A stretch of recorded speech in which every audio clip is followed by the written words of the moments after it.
In the entire village, he was the first to get up. Even the dog, a big hill mastiff called Shiru, was asleep in a corner of the dark room, curled up near the cold embers of the previous night's fire. Bisnu's tousled head emerged from his blanket. He rubbed the sleep from his eyes and sat up on his haunches.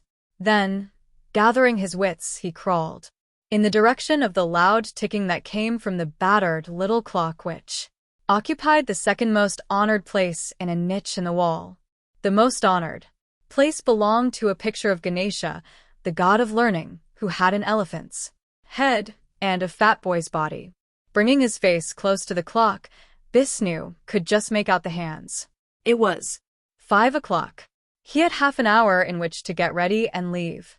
He got up, in vest and underpants, and moved quietly towards the door. The soft tread of his bare feet woke Shiru, and the big black dog rose silently and patted behind the boy. The door opened and closed, and then the boy and the dog were outside in the early dawn. The month was June, and the nights were warm, even in the Himalayan valleys, but there was fresh dew on the grass. Bisnu felt the dew beneath his feet. He took a deep breath and began walking down to the stream. The sound of the stream filled the small valley. At that early hour of the morning, it was the only sound, but Bisnu was hardly conscious of it. It was a sound he lived with and took for granted. It was only when he had crossed the hill, on his way to the town, and the sound of the stream grew distant, that he really began to notice it.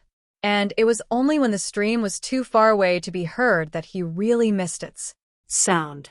He slipped out of his underclothes, gazed for a few moments at the goose pimples rising on his flesh, and then dashed into the shallow stream. As he went further in, the cold mountain water reached his loins and navel, and he gasped with shock and pleasure.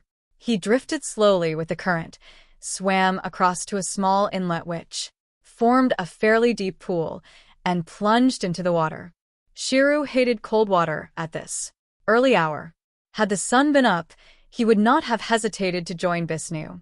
Now he contented himself with sitting on a smooth rock and gazing placidly at the slim brown boy splashing about in the clear water in the widening light of dawn.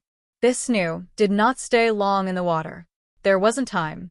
When he returned to the house, he found his mother up, making tea and chapatis. His sister, Pooja, was still asleep. She was a little older than Bisnu, a pretty girl with large black eyes, good teeth, and strong arms and legs. During the day, she helped her mother in the house and in the fields. She did not go to the school with Bisnu, but when he came home in the evenings, he would try teaching her some of the things he had learnt. Their father was dead. Bisnu, at 12, considered himself the head of the family. He ate 2 chapatis after spreading butter oil on them. He drank a glass of hot, sweet tea. His mother gave 2 thick chapatis to Shiru, and the dog wolfed them down in a few minutes. Then she wrapped 2 chapatis and some gourd curry in some big green leaves and handed these to Bisnu. This was his lunch packet. His mother and Pooja would take their meal afterwards. When Bisnu was dressed, he stood with folded hands before the picture of Ganesha. Ganesha is the god who blesses all beginnings, the author who begins to write a new book, the banker who opens a new ledger, the traveler who starts on a journey. All invoke the kindly help of Ganesha. And as Bisnu made a journey every day, he never left without the goodwill of the elephant-headed god. How, one might ask, did Ganesha get his elephant's head? When born, he was a beautiful child. Parvati, his mother, was so proud of him that she went about showing him to everyone. Unfortunately, she made the mistake of showing the child to that envious planet, Saturn, who promptly burned off poor Ganesha's head. Parvati, in despair, went to Brahma, the creator, for a new head for her son. He had no head to give her, but advised her to search for some man or animal caught in a sinful or wrong act. Parvati wandered about until she came upon an elephant sleeping with its head the wrong way, that is, to the south. She promptly removed the elephant's head and planted it on Ganesha's shoulders, where it took route. Wearing a white shirt and black shorts and a pair of worn white keds, he was ready for his long walk to school, 5 miles up the mountain. His sister woke up just as he was about to leave. She pushed the hair away from her face and gave Bisnu one of her rare smiles.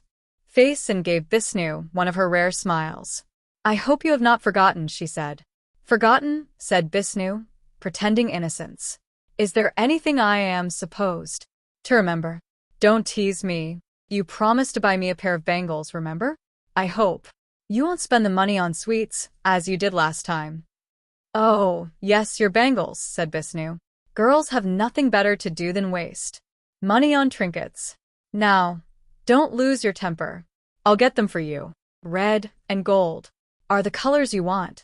Yes, Bia, said Pooja gently, pleased that Bisnu had remembered the colors. And for your dinner tonight, we'll make you something special. Won't we, Mother? Yes. But hurry up and get dressed. There is some plowing to be done today. The rains will soon be here, if the gods are kind. The monsoon will be late this year, said Bisnu. Mr. Nautiyal, our teacher, told. So. He said it had nothing to do with the gods. Be off. You are getting late, said Pooja, before Bisnu could begin an argument with his mother. She was diligently winding the old clock. It was quite light in the room. The sun would be up any minute. Bisnu shouldered his school bag, kissed his mother, pinched his sister's cheeks, and left the house. He started climbing the steep path up the mountainside. Shiru bounded ahead, for he, too, always went with Bisnu to school. 5 miles to school. Every day, except Sunday, Bisnu walked 5 miles to school, and in the evening, he walked home again. There was no school in his own small village of Manjari, for the village consisted of only 5 families. The nearest school was at Kempti, a small township on the bus route through the district of Garhwal. A number of boys walked to school from distances of 2 or 3 miles. Their villages were not quite as remote as Manjari, but Bisnu's village lay right at the bottom of the mountain, a drop of over 2,000 feet from Kempti. There was no proper road between the village and the town. In Kempti there was a school, a small mission hospital, a post office, and several shops. In Manjari village there were none of these amenities. If you were sick, you stayed at home until you got well. If you were very sick, you walked or were carried to the hospital, up the 5-mile path. If you wanted to buy something, you went without it, but if you wanted it very badly, you could walk the 5 miles to Kempti. Manjari was known as the 5-mile village. Twice a week, if there were any letters, a postman came to the village. Bisnu usually passed the postman on his way to and from school. Thank you. Waiting video next.